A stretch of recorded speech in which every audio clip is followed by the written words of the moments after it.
Devran, Ateş.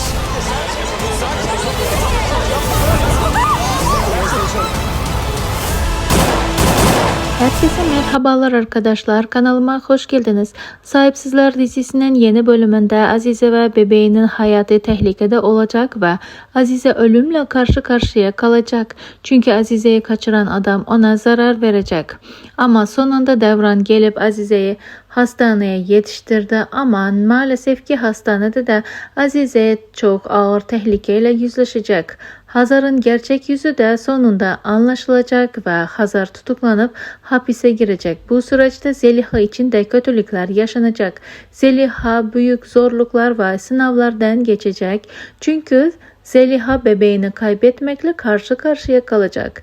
Eğer Yusuf bu soruna çare bulmazsa hem Zeliha'yı hem de bebeğini kaybedecek.